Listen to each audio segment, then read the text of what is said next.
Welcome to the S2 Cognition podcast. S2 is the official cognitive evaluation in sports, from youth to pro, where athletes and coaches build to win. Dr. Chris Johnson joins the S2 Cognition podcast today. He will be a reoccurring guest on the show as he is one of the most insightful minds I've ever had the chance to be around. He brings a ton of experience when it comes to talking about the brain and the intersection of sports. He is a PhD in cognitive neuroscience and worked for the Golden State Warriors, Navy SEALs, and most recently is the Pittsburgh Pirates Director of Player Personnel. We discussed the value of understanding cognition in baseball, the importance of player selection based on their swing decisions, why the World Series was a great reminder about why split-second decision-making matters, and how you can train to be a better decision-maker in the batter's box. That conversation and much more is next here on the S2 Cognition podcast.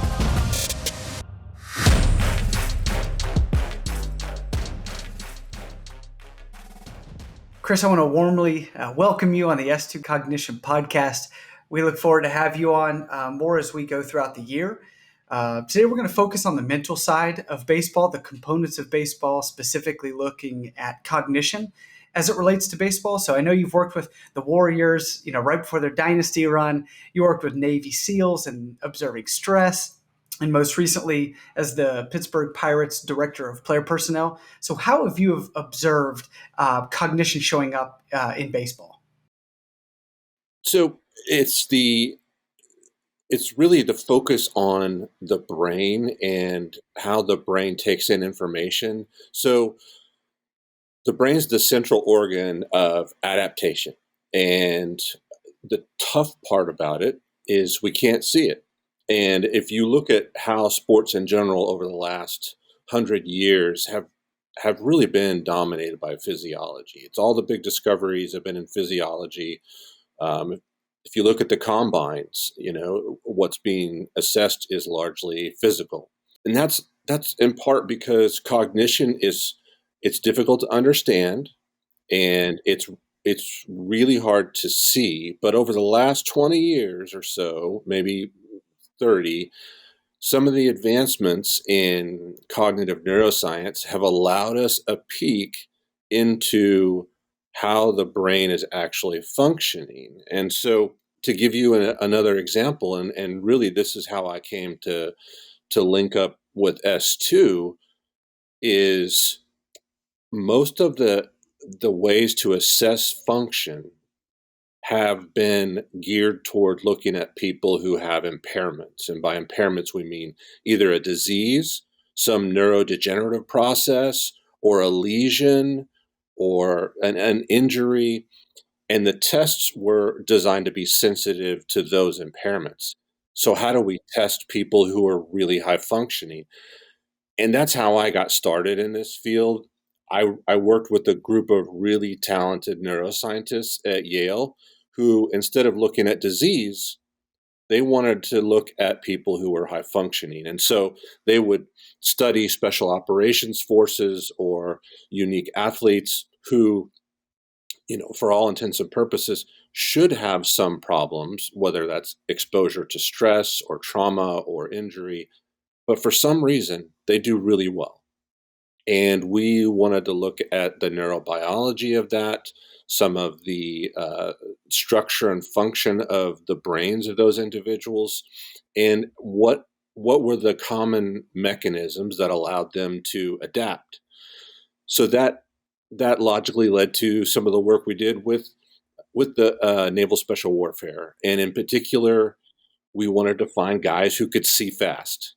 We wanted to assess guys not only at static shooting ranges, but when they were in dynamic situations where they had to make shoot, don't shoot decisions, and where they had to orient to a target and determine whether it was a threat or not, and identify guys who had a unique ability to do that better than others. So this is really an assessment and selection question. And then I ended up meeting the front office group from the front office of the Pirates, and they wanted to know, what do you do? And when I talked to them about measuring cognitive function, sensory motor function in these operators, they were intrigued. They wanted to know how we measured it and what we were looking for. And then, over the course of the next year, we had a series of back and forths, and then they offered me a job and said, come on board. And that was the area that I did the most work in, is matching what the scouts saw, what the scouts graded, and then standardized assessments through S2, and then working with analytics and bringing all of that to the draft table in some digestible, actionable piece of information that decision makers could use on projecting a player's ability to adapt cognitively. So you would take what scouts, and you were the middle guy between all these departments, essentially, if I'm understanding you, and taking all this information to make it digestible so that when you talked about this player and really focused on the projection of a player, because I think that's something that gets missed, is it's all about projection, right? So when you think about projecting how he's going to perform, and you're trying to hypothesize or guess how he's going to perform, that's what you would digest all that and give it to them in that sort of format. That is exactly right, and it's a really important point, because it's also probably one of the biggest sources of friction in draft room discussions. And by friction, I mean good discussions where there's disagreement, different perspectives on players, because the scouts have a job they have to evaluate now performance, and they also have to evaluate future performance, or that they call it future grade. And so a lot of times when we would evaluate S2 performance, cognitive performance, they would say, well, I don't know, this guy hits really well now. He's hitting lasers all over the field.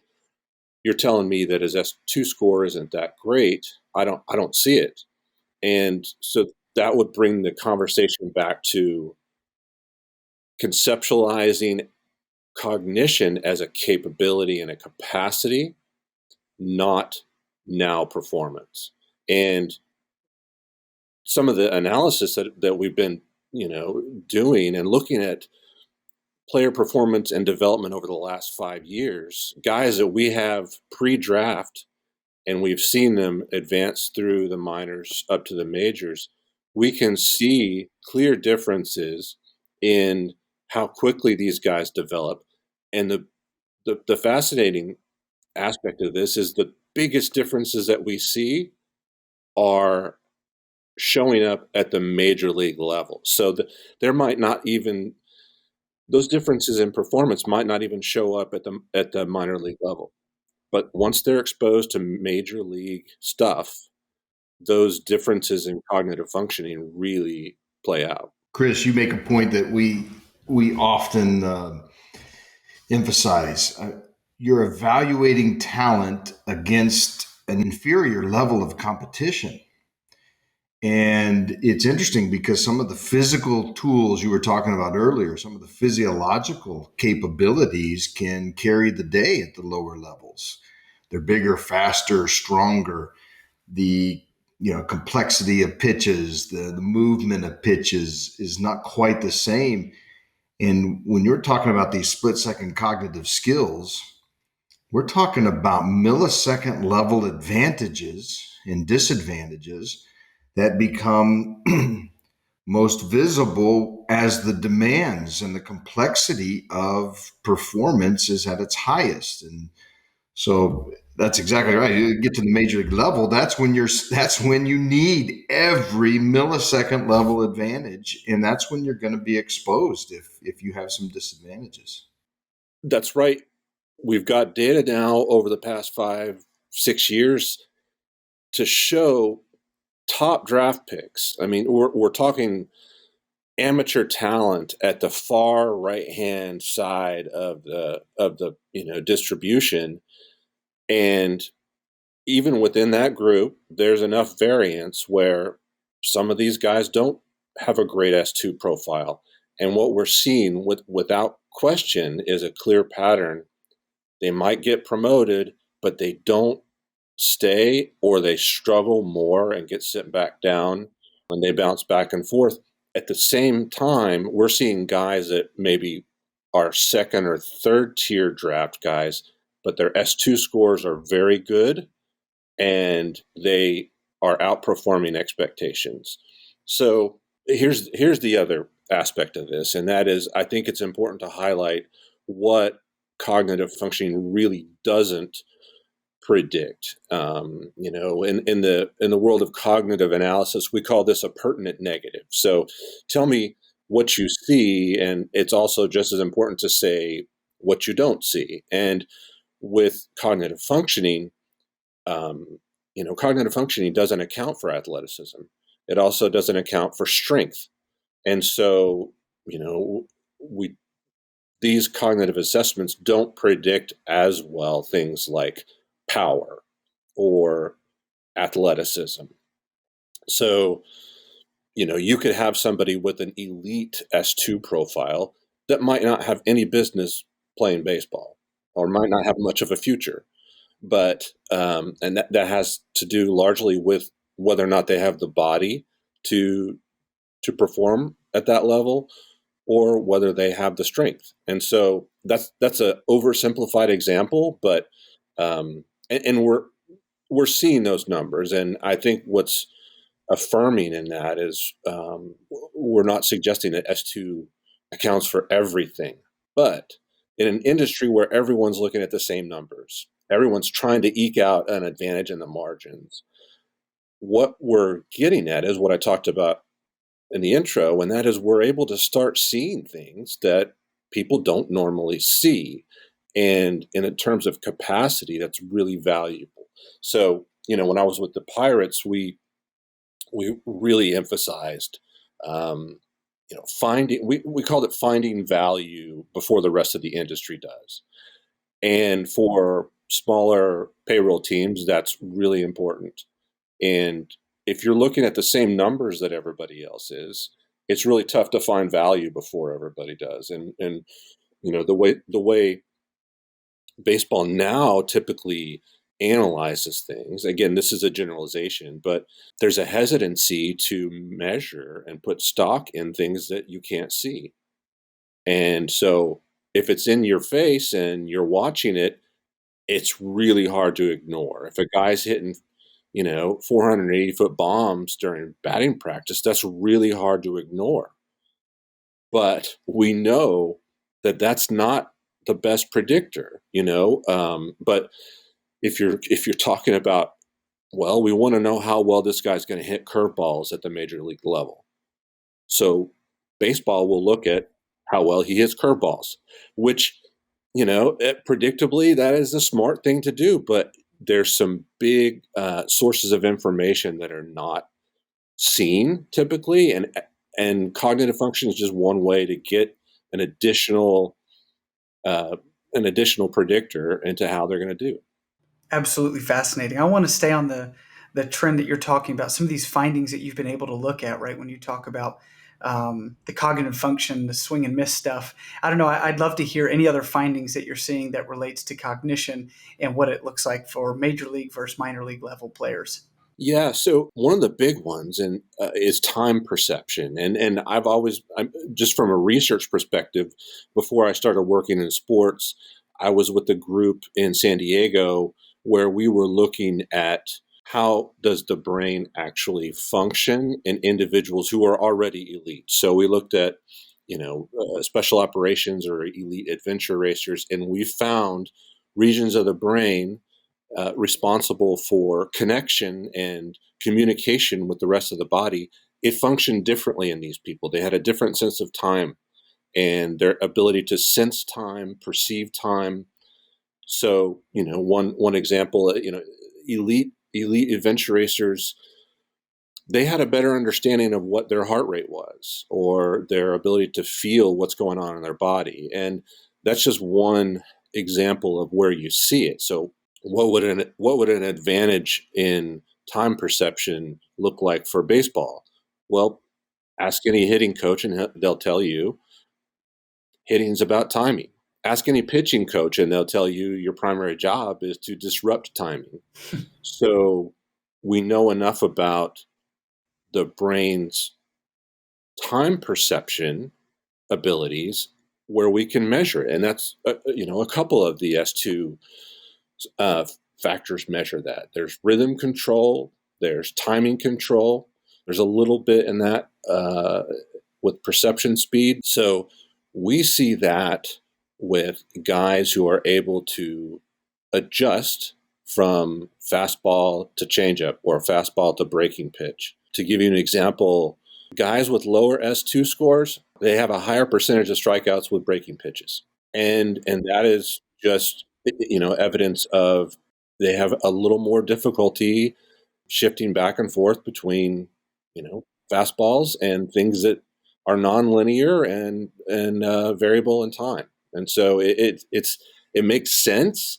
It doesn't mean they're bad. They're just not as good as the guys who have a gift. It's a gift of being able to make those adjustments. And those adjustments, Chris, I mean, you're spot on. We're talking about a few tens of milliseconds is the difference between fouling one off, missing one.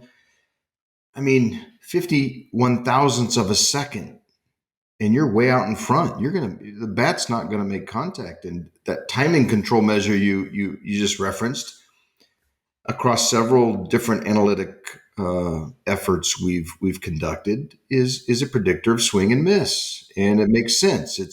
It's not the only factor in a swing and miss, but it's the win decision that comes down from the brain that tells the swing to start to go is critically involved in contributing to your success at bat to ball contact.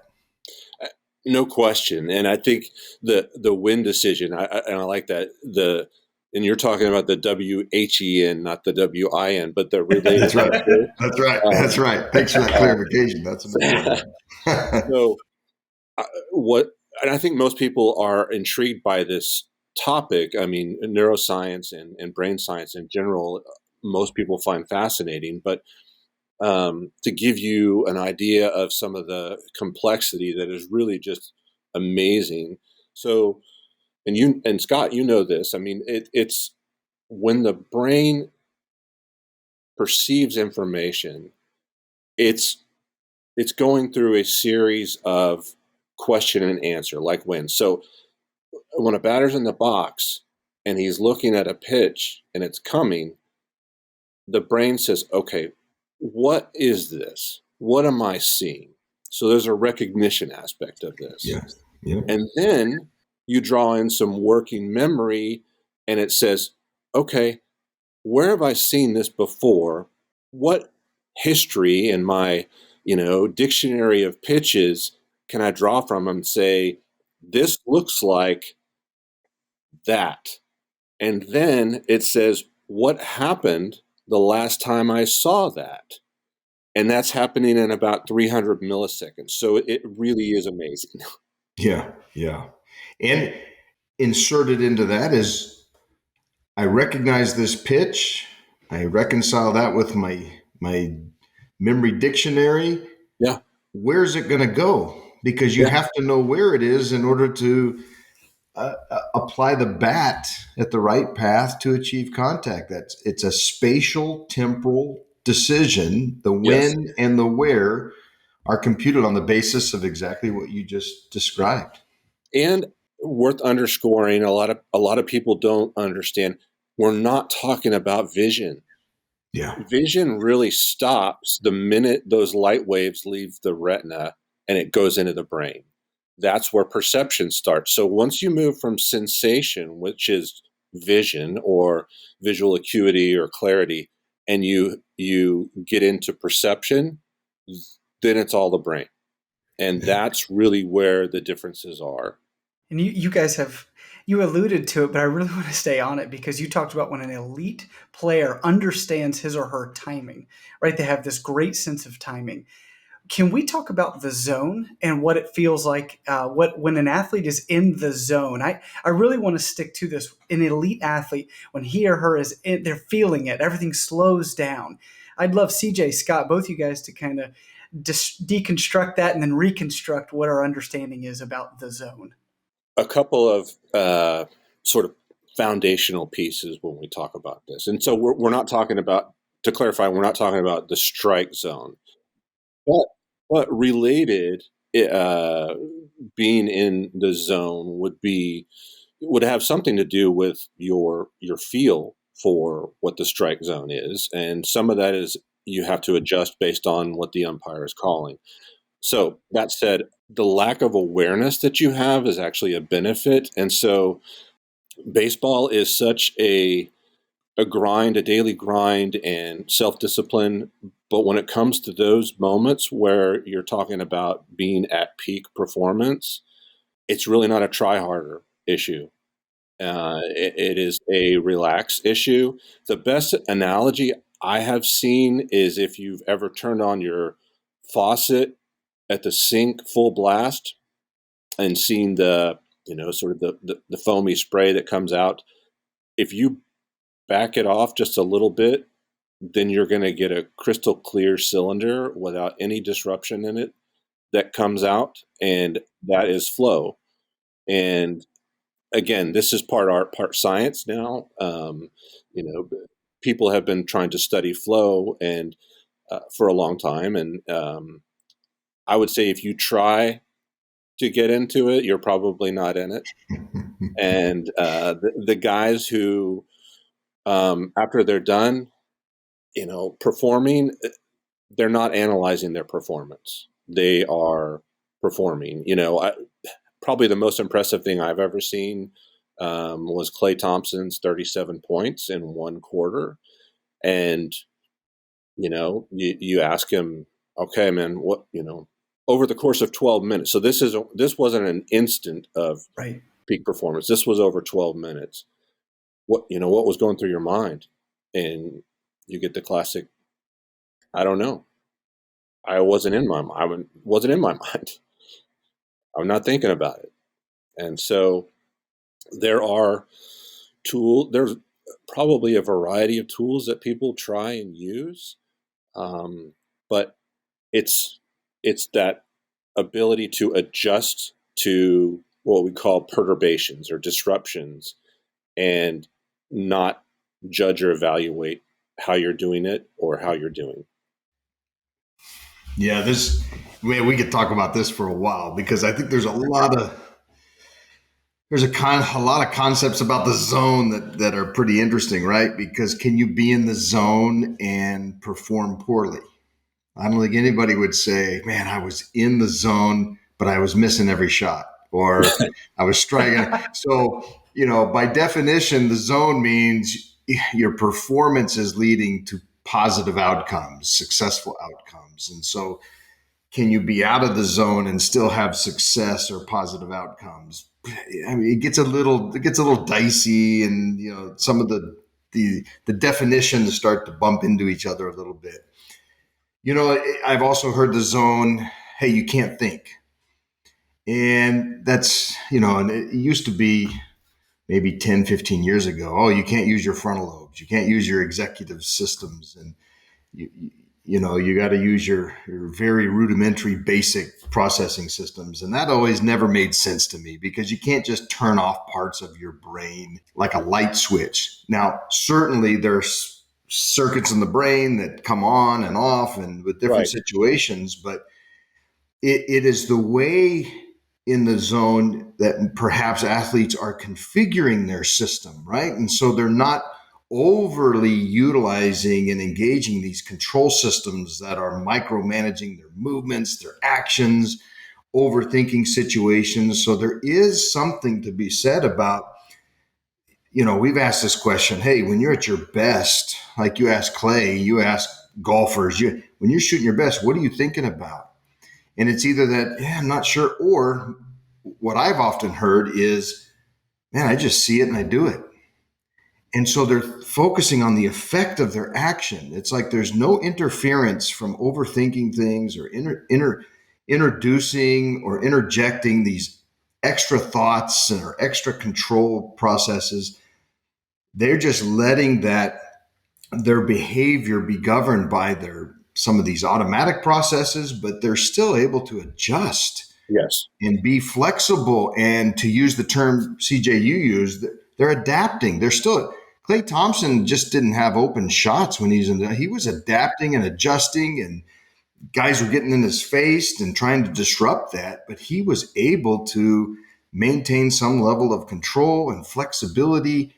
And yet he was probably just, hey, see the hoop, let it fly. And Yeah, what I thought was most impressive about that performance was, like I said, over the 12-minute span, there were timeouts and stoppages in play where he had time to take it in and all of a sudden become aware of where he was and what he was doing and still continue. And so, whether it was going to the free throw line or a timeout, but here's something really important too, and we all want to know how people do what they do when it's at the elite level. Here's something to know about the brains of experts, how experts think, and high performers think. They know way more than they can articulate. And so anytime we ask an expert scout or an expert performer or an expert in any field why something is the way it is, we're going to get a very incomplete answer. And we have to, in the back of our head, realize that they know way more than they can explain. And that's in part because language is limited, in part because there are things going on, as Scott indicated, that we're unaware of and that we don't know. And so we are really just getting the tip of the proverbial iceberg.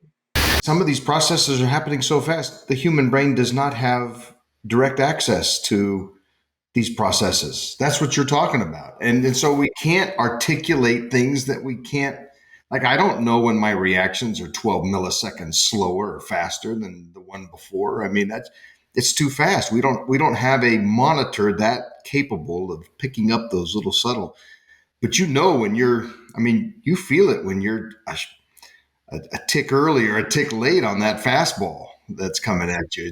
So you're aware of it, but you couldn't pinpoint precise numbers with it. So this is a great distinction between sensation to perception to attention. And so to give a static example, so the old Russian neuropsychologist, Luria, he identified over 1 million different hues that the human brain could perceive. And so we know that the brain can see all of these subtle differences, but we don't have names for all those colors. And if you're like me, you just call them all brown. They're brown. But over Even 1 million the blue ones are brown to you. Right. So that's a static example of the differences in the resolution in perception that the brain can detect that we just can't describe. This is really interesting because, you actually took us right to the next set of questions I'm really intrigued to go through. And that is when pressure's at its highest, right? The World Series just ended, Phillies versus Astros. We're talking about elite performers at the highest level. For 9 innings in that last game, people are holding on every pitch. Breaths are being held. The attention to each pitch dramatically increases as we go to the World Series. How does cognition show up when we add pressure like this, outside pressure? First, I'll say it's nonlinear. So there's an aspect of pressure that from a cognitive functional standpoint, we know improves performance. And that's different in everyone. There are individual differences in terms of how stress is perceived and how it impacts us. So first is that it is nonlinear, because after a certain point, stress starts to become a detriment. And that's a different point for everyone. So the other piece of this is, okay, so what makes something stressful? Well, it is largely individual, but we know there are 3 common denominators. One is if the situation's novel. If you've never seen it, never been in that situation before, have never even thought of it, that adds to stress. If it's perceived as uncontrollable, something that's happening that you don't have any way to control. And then the third part is it unpredictable? So when all those three are pegged out or redlined at the 10 level, then that's going to make something stressful. So time perception changes under stress. Under extreme stress, you'll get what's called time dilation. So things can appear to be moving in slow motion. You can also get some auditory occlusion under extreme stress where you're not hearing things, which is always fascinating. You've got 50,000 people in the seats screaming, and you can listen to athletes talk about, I didn't hear it.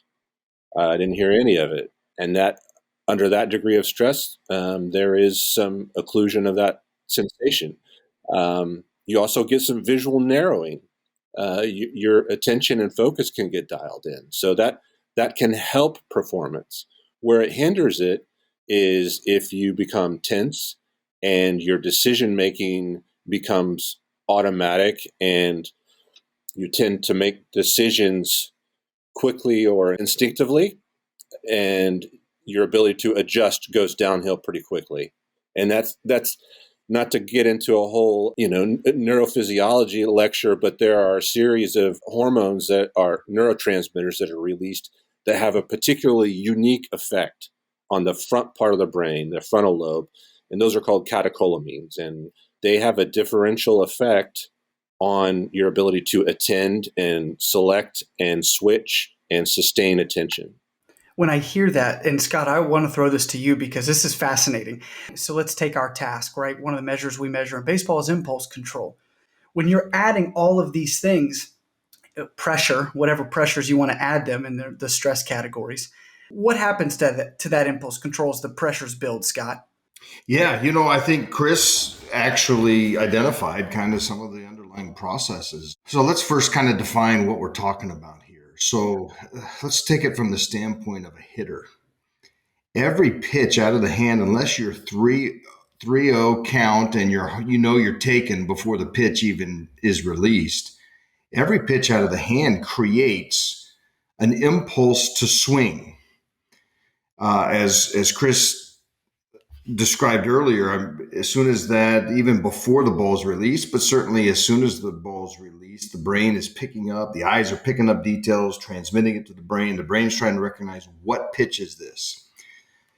Well, it's not like the brain is this serial processor where it makes the decision about what it is, and then it says, okay, now let's communicate with the motor system so we can get the swing ready. Information is feeding forward to the motor system because the motor system needs to know as soon and as quickly as possible what potential bat path and swing command am I going to have to produce to deal with this pitch. So if the pitch comes out at a high trajectory, the motor system has to start organizing the commands to get a bat path to deal with that pitch. And so every pitch is creating this impulse to swing that really is manifesting in this activation of this swing command and this swing decision. Now we hold that in check while we're getting conclusive information about, is this a pitch I want? Am I sitting on this? Is it going where I want it? Is it in my damage zone? All of these split-second calculations are being weighed and ultimately determine whether you continue that swing and let that swing go to completion or whether you hold back. That's an impulse in the brain. And we know that some brains are really good at holding back these strong activations of impulses, motor impulses, impulses to act. And other brains, not as proficient. And so they're closer to that red line. And so, when does pressure? There's a reason why chase rates go up with 2 strikes. Yeah. There's a reason why low impulse control predicts higher chase rates generally. Even in earlier counts or in hitter counts, we've seen low chase rates contribute to predicting who's at risk for chasing, when you would think, hey, there's no benefit to chasing a pitch because you're in a hitter's count. You know what, Scott? Along with the the impulse control, one of the things that we found in some of our fMRI studies was elite cognitive function has more finely tuned error detection. So there's less overcorrection. And what that looks like in a performance setting might be, imagine if you're driving at a high speed and you lose control, someone with suboptimal cognitive function is going to overcorrect, and their corrections are going to be larger and not as precise. Or if you're on a surfboard, the elite surfers are making these minor adjustments between what they think is going to happen and what happens, and so their corrections are in a narrower range and faster than people who don't feel or see as as quickly or as finely. Understanding how this impulse control works is also forms the basis for our recommended strategy for training to not chase pitches. And in understanding how impulses work, you've got the strength of the initial impulse, and then you've got this corrective, shutting down that impulse, holding that back. You can train those two systems. And so ultimately, look, if you're sitting on the outer part of the plate and you get a ball just off the black, that's going to activate a really strong impulse to want to go after that pitch. If they throw it 3 feet over your head, that's not as strong as an impulse. High fastballs, and there, lots of reasons visually and motorically that have been used to explain why high fastballs, are so alluring and so appealing. But there's a strong impulse to go after those. And so you can train your brain in such a way that the impulse to go after a specific pitch, if you do the training right, is weakened, and the brain's ability to automatically shut down when it sees that pitch is strengthened. And so you can weaken the impulse and strengthen the control over the impulse.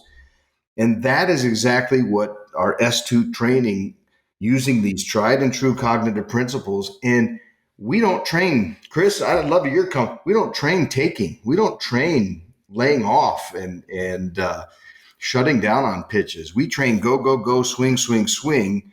But this is a whole new aspect of performance that could make very selective, disciplined hitters by training the go and the stop or the take. Yeah, that's huge, and it also gives you some additional respect for the guys who can hit for contact and hit for power, because there's a clear trade-off. And if you're a contact guy, probably not going to hit for as much power. And the guys with a lot of power, they strike out more. We know that. But there are the elite hitters do it all well. The Griffeys, the Bonds. They got special systems allow them to have more degrees of freedom. They can high contact, swing when they want, but they're selective. It's unbelievable the way that they can control their systems. Yeah. Right. And CJ, so, that gets into one of the last questions I want to ask you today before we get into our next part is, most of our listeners are parents of kids that play sport, coaches at the youth level, college level, professional level, executive and decision makers, And matter of fact, we just had Joe Dillon on, the hitting coach of the Washington Nationals, the hitting coordinator. And we asked him this question, and I'm very curious as to your answer. What is the value of knowing your players', swing decisions, or what we call cognition? What's the value to knowing that? I'm a big proponent of strength-based development. And one of the things that I've seen parents get really wrapped up into is, okay, let's find out what they don't do well, and then we're gonna backfill all those deficits.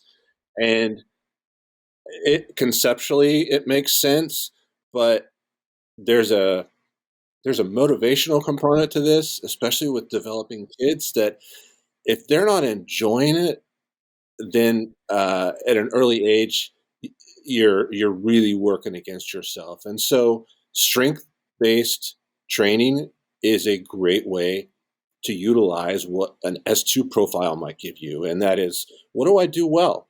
What am I really good at? And then emphasize that and let them lean on that, because it gets harder. And, you'll hear guys advancing through the minors and they'll say, look, I just have to lean on what got me here. They can't completely change direction and say, I'm just going to focus on everything I don't do well. Some guy, that'll spin you sideways real fast. So for kids and parents, it's look at what you do well, lean on that, and then slowly integrate some of these things that are new, or maybe you feel like you've got less control of, and integrate those into what you already do well. But it all starts with knowing what those are. We've already alluded to this. If you have a lot of high-level, high-performing cognitive skills, that affords a lot of advantage, because it just gives you that adaptability across more situations and more demands.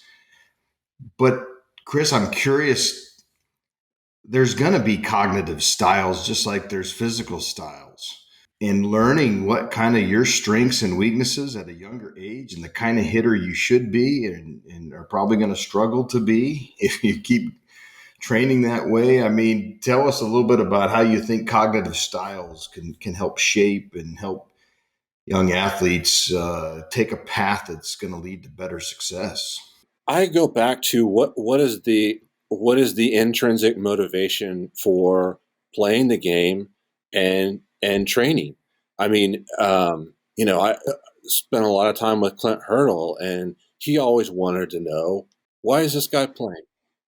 And if there's not a genuine understanding of that, and I would sit at the table and talk to, parents of draft prospects and say, and this is where we move from science to the social component, and that is you have to know who you are and what you're all about, because especially in this sport, you're going to get hit with tons of failure. And so in terms of cognitive styles, if you're constantly internal and your focus is internal and what's going on with you, and you have a tough time looking at what you do well, and you're constantly evaluating and critiquing and judging your own performance, there's an aspect of that becomes counterproductive. And the really adaptive guys find a way to balance that, and they perceive things differently. Just in terms of perception, let me give you a really great example. From this was work done on how does perception change something like stress. Well, the classic experiment, this is Richard Lazarus up at Stanford, and he looked at perceptions of mass casualty scenes and people's anxiety in looking at those scenes. And they studied 100 or so people looking at those, and they got their subjective responses to it. Then you take another group of people, and before they're exposed to those scenes, they go through a 10-minute preparation for putting themselves in the mindset of a first responder or an ER doc, and how they would respond to this. And lo and behold, the perceptions are different, because they're coming at it from a different frame. One's internal, the other's external. It's an oversimplification, but it shows you the power of how those perceptions can change. And that applies to kids who are developing and performing. Mindset matters. That's exactly right. CJ, anything to promote? Anything you want to talk about real quickly before we get into the last segment? No, I don't have anything, nothing specific. Nothing specific, just that you're a great guy, and we love chatting with you. Well, sure. That depends on who you ask,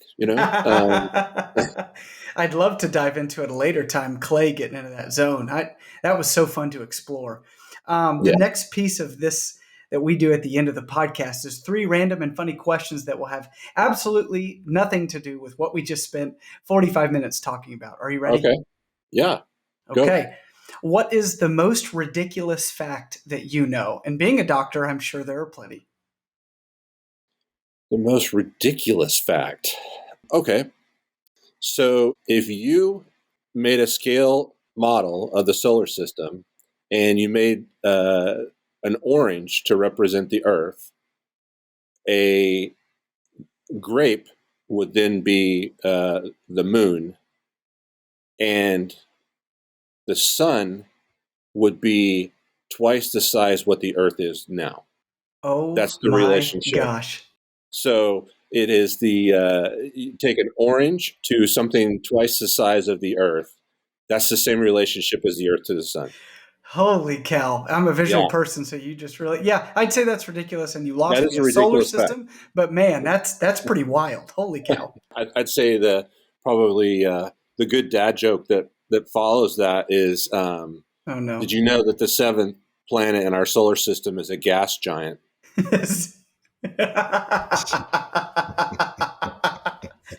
I'm going to steal that. That's great. In one or two sentences, how would you describe the internet to someone who has never heard of it? Pathways for multi-directional communication. That was extremely simple. I really like it.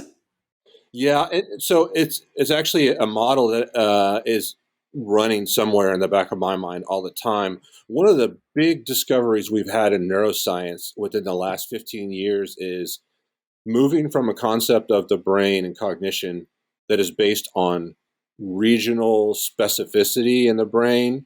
So we think, and there's some truth to this, that each region of the brain does a unique thing, and that's where, this is where memory happens, and this is where attention happens, and this is where language and vision. Well, thanks to being able to track white matter fiber connections, we're now learning that the most important piece is the connections, the networks in between these regions. And we can see those now. We can see them structurally, and we can monitor them functionally. All I thought of, this is the difference between two doctors and myself, is my brain immediately went to that State Farm commercial and he's like, oh, everything's true on the internet, right? That's a bit. I know you like to board, so being a SoCal dude, have you ever taken a nasty fall in public? And if so, what was it like? I'm not anywhere near as good on a board, so I really haven't had any bad falls. It's a victory if I just get up. So but I have certainly taken some bad falls. And once you get over that 50-year mark, you slow down a lot, so you have less of those. But my big bugaboo was just really bad ankles, and so yeah, I tell people that's why I don't jump so high anymore. My ankles are bad. You got them weak ankles. Well, CJ, man, we really appreciate you coming in and talking all things cognition, your experience in the World Series, what we're seeing off that when pressure comes in, man. Thank you so much for joining us. It's always a pleasure, and can't wait to have you on again. Happy to join you guys.